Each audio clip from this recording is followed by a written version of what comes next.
Shalom saudara, hari ini saya akan coba share tentang pengalaman saya yang lain bersama dengan Tuhan. Saya nggak tahu kenapa saya nggak jago ngomong, tapi hari-hari ini saya mau hidup saya efektif. Jadi saya mau membagikan apa yang saya alami bersama dengan Tuhan. Untuk apa? Untuk membagikan kepada dunia bahwa Tuhan yang saya sembah itu adalah Tuhan yang hidup, Tuhan yang memelihara saya, Tuhan yang sampai detik ini Tuhan yang setia dalam hidup saya. Saya namakan kesaksian saya kali ini yaitu kesaksian sepatu. Nah, mungkin terdengar aneh bagi saudara yang mendengarnya, tapi ya itu yang terjadi. Kesaksian sepatu ini tidak akan pernah saya lupakan di hidup saya. Bahkan sampai hari ini saya masih menyimpan buktinya bagaimana Tuhan memberikan saya sepatu pada saat saya membutuhkannya. Oke, sebelum saya akan bagikan pengalaman itu, saya rindu untuk membacakan kepada saudara satu bagian firman Tuhan yang hari-hari ini meremah dengan kuat dalam hidup saya. Dalam kitab Kejadian pasal yang pertama, ayat yang pertama sampai kedua. Di sini pasti semua sudah tahu ayat ini, bahkan sudah hafal di luar kepala. Tapi saya akan coba bagikan apa yang saya dapat dari firman ini. Pada mulanya Allah menciptakan langit dan bumi. Bumi belum berbentuk dan kosong. Gelap gulita menutupi samudra raya, dan Roh Allah melayang-layang di atas permukaan air. Nah saudara, hari itu saya ada di kota Semarang. Jadi panjang ceritanya kenapa saya ada di kota itu.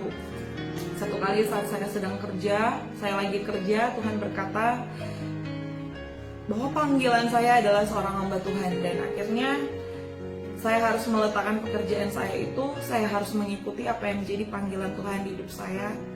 Saya berangkat ke kota Semarang untuk sekolah Alkitab di sana.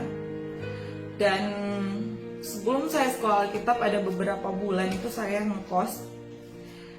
Dan detik-detik saya akan masuk sekolah Alkitab, saudara tahu, saya akan sekolah Alkitab tanpa sponsor. Dan waktu itu memang orang tua saya belum mengizinkan saya untuk sekolah Alkitab, untuk menjadi seorang hamba Tuhan. Tapi saya terus bergumul sampai akhirnya mereka memberi izin, tapi saya nggak ngerti bagaimana caranya saya masuk sekolah itu. Bahkan uang pembayaran SPP dan lain sebagainya saya nggak tahu saya mau dapat uang dari mana, karena secara waktu itu saya sudah nggak punya pekerjaan lagi gitu loh. Tiba-tiba berapa hari sebelum masuk sekolah Alkitab, saya bilang sama Tuhan, Tuhan, saya ini mau sekolah Alkitab, saya ini mau masuk sekolah dengan kondisi saya tidak punya sepatu. Jadi waktu saya pergi ke kota Semarang, saya hanya bawa satu pasang Keds Converse, dan karena gaya saya sedikit tomboy, saya hanya bawa itu. Dan saya bilang, mana mungkin orang masuk sekolah Alkitab dengan menggunakan sepatu Keds, ya kan? Jadi saya bilang sama Tuhan, Tuhan, nggak mungkin saya akan masuk sekolah Alkitab tanpa Tuhan beri saya sepatu gitu loh. Saya bilang sama Tuhan, Tuhan saya butuh sepatu. Nah apa yang terjadi ketika saya bangun pagi, selesai doa pagi di kos-kosan saya itu, tiba-tiba saya ke toilet dan Tuhan ajari saya, kenapa kamu nggak panggil sepatu datang di hidupmu? Saya nggak ngerti maksudnya apa Tuhan. Nah disinilah saya ngerti bahwa Tuhan berkata bahwa apa yang kamu butuhkan, kamu harus perintahkan itu untuk datang di hidupmu. Dengan apa? Dengan perkataanmu. Nah ketika saya ada di toilet itu, saya seperti orang gila, saya teriak-teriak.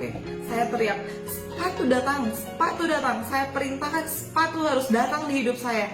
Dari utara, barat, timur, selatan, ayo sepatu datang, aku panggil engkau datang di hidupku, karena aku butuh engkau, sepatu kamu harus datang di hidupku.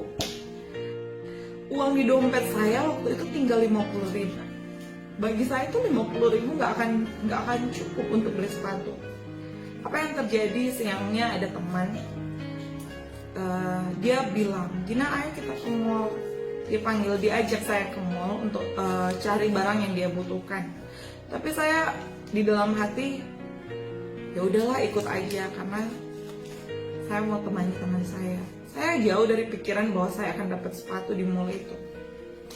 Kemudian apa yang terjadi pada saat kami masuk mall, dia lihat-lihat apa yang teman saya ini lihat-lihat kebutuhannya apa, dia masuk di toko baju dan di sebelahnya ada toko sepatu. Dan Tuhan itu di hati bilang sama saya, kenapa kamu nggak pergi ke toko sepatu itu? Ke counter sebelah, counter sepatu. Saya bilang, ngapain Tuhan saya harus pergi ke counter sebelah? Memang saya lagi butuh sepatu, tapi saya nggak punya uang saya 50.000. Tapi itu ajaibnya ya saudara, kalau kita punya Roh Kudus dan kita belajar melatih telinga kita untuk mendengar suara Roh Kudus, dia akan menuntun kita, dia akan menaruh hati yang penuh dengan damai sejahtera untuk pergi ke tempat itu. Akhirnya apa yang terjadi? Saya bilang sama teman saya, aku mau lihat-lihat di sebelah itu, kayaknya ada jualan sepatu. Pas ketika saya masuk ke counter itu, di situ ternyata ada sepatu yang lagi diskon. Ada sepatu yang lagi diskon. Pas saya lihat, loh, ini sepatu high heels yang cocok buat saya yang cocok buat saya pakai pada saat saya sekolah Alkitab. Kenapa ini tiba-tiba ada tulisan diskon 95%? Saya tanya sama pegawainya, mbak-mbak yang di situ, Mbak, ini beneran diskon 95%? Katanya iya, ini barang diskon 95%. Saya lihat, saya mendekati barang-barang itu, sepatu-sepatu itu, dan saya lihat, hah? Ini sepatu beneran diskon 95%. Nah, Roh Kudus waktu itu bilang di hati saya, ayo kamu coba sepatunya nak. Nah, saya ambil sepatu yang warna abu-abu dan saya coba. Dan herannya itu bisa pas di kaki saya. Saya ambil, saya simpan. Dan saya coba lagi yang lain, yang warna putih, saya coba yang warna oranye, saya coba yang warna pink. Dan herannya semua pas di kaki saya. Saudara tahu teman saya yang ikut saya, yang saya temani dia harusnya belanja, akhirnya dia yang jadi temani saya belanja. Ketika dia mau coba pakai di kakinya, ternyata itu nggak muat di kakinya, ukurannya nggak pas di kakinya.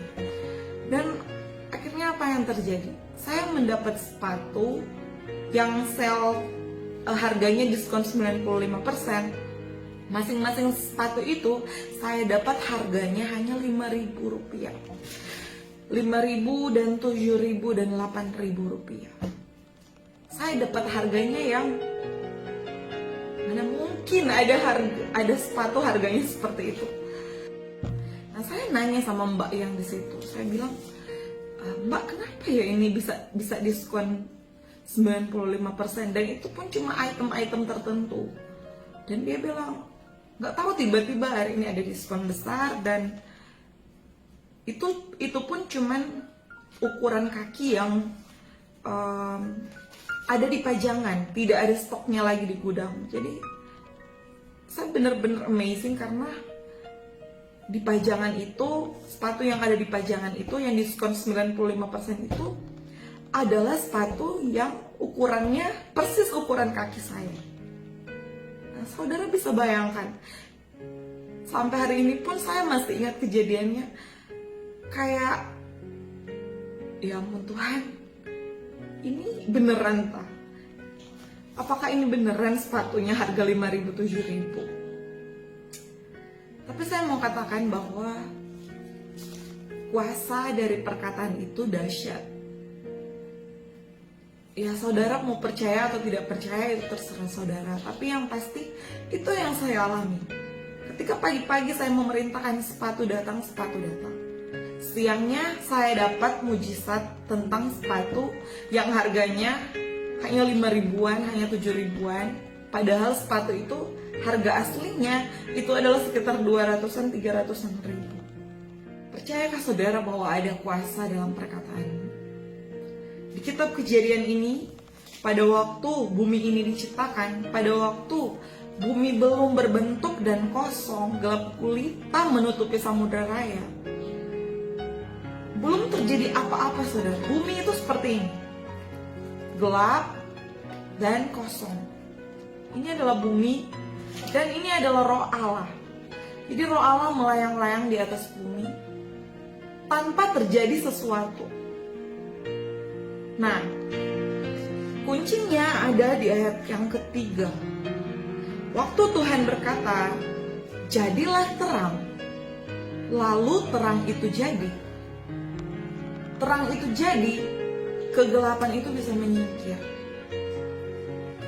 Karena apa? Ada perkataan yang keluar dari mulut Allah. Makanya terjadi sesuatu di bumi ini.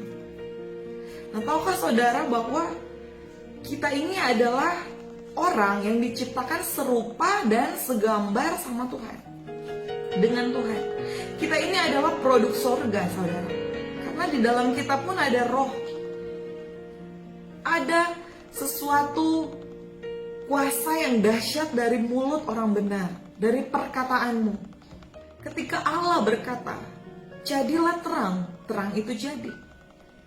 Yang dulunya tidak terjadi apa-apa, yang dulunya bumi dan roh Allah hanya berada di tempat yang sama, tetapi ketika kuasa perkataan itu dilepaskan, sesuatu terjadi di alam roh. Maka terang itu jadi, bahkan Tuhan menciptakan segala sesuatu yang ada di dunia ini hanya dengan perkataan. Apa yang saya mau katakan bagi kita semua?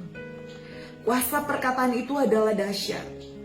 Ketika mulutmu memperkatakan sesuatu, harusnya itu terjadi dalam hidupmu. Hidup dan mati dikuasai lidah. Siapa suka menggemakannya akan memakan buahnya. Nah saudara, kalian sedang menggemakan apa hari-hari ini? Apakah yang kamu katakan hari-hari ini hanya kematian, hanya ketakutan? Ada orang yang bangun pagi, ketika bangun pagi yang dia katakan adalah, ya ampun sial saya hari ini, ya ampun mati saya hari ini, ya ampun habislah saya hari ini. Ketika perkataanmu seperti itu, maka sepanjang hari engkau akan memakan buah dari perkataanmu. Engkau akan memakan kesialan sepanjang hari, karena engkau sedang mengutuki dirimu sendiri dengan perkataan. Tetapi ketika engkau memilih memperkatakan kehidupan, ketika engkau bangun pagi sekalipun keadaannya masalahmu tetap sama, tapi ketika engkau bangun pagi dan engkau berkata, aku adalah orang yang diberkati, aku adalah orang yang akan menemukan terobosan dalam hidupku, aku adalah orang yang akan melihat mujizat. Coba pikir-pikir lagi saudara, hidupmu hari-hari ini bagaimana? Apakah perkataanmu adalah perkataan yang mempermuliakan Tuhan? Apakah perkataanmu adalah perkataan yang mengandung kehidupan bagimu dan bagi keluargamu? Hari ini saya cuma mau bilang bahwa cabut setiap perkataan yang mengandung kutuk dalam hidupmu, yang pernah keluar dari mulutmu, dan mungkin perkataan itu sudah kamu lupa. Minta Roh Kudus ingatkan apa saja perkataanmu yang kamu katakan, yang mungkin sudah bertahun-tahun yang lalu, bahkan sudah berpuluhan tahun yang lalu, dan itu pernah menyakiti hati Tuhan, itu pernah menyakiti hati orang-orang yang kamu sayangi, bahkan itu mendatangkan kutuk bagi hidupmu.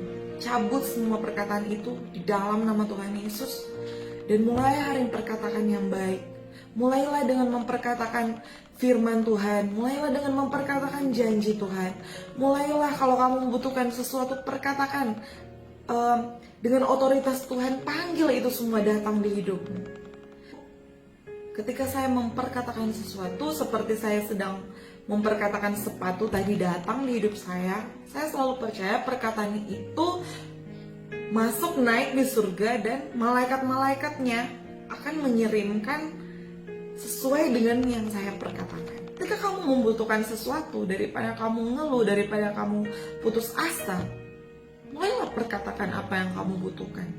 Mulailah perkatakan kebutuhanmu itu untuk datang di hidupmu, karena ada kuasa dalam perkataan. Tuhan Yesus memberkati.